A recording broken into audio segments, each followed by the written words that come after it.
Interview Ano pakiramdam mo yung umaga? Malamig. Malamig po. Bakit malamig? Simoy ng hangin. Kaya nagkakape ako pampainit.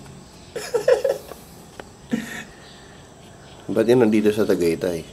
Na? Ba't nandito ka sa Tagaytay? May meeting. May leaders meeting. Ano pag-uusapan nyo?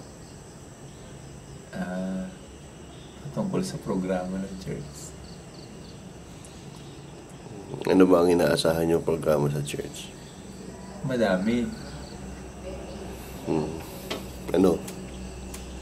Katulad ng paglago ng kabataan. May mainit ka na. Na-star mo yung interview ko. May interview ako. Showbiz.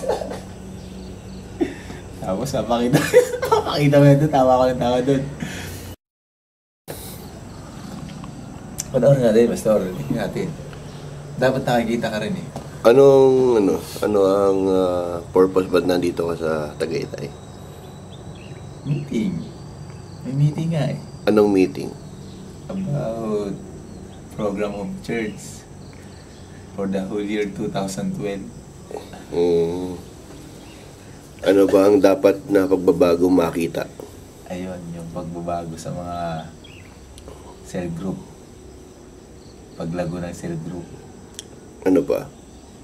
Pati sa paglago ng kabuuan ng church. Pero mukhang nakakaloko ka, tawa ka ng tawa. Nakakatawa lang ini-interview. Pakita sa video.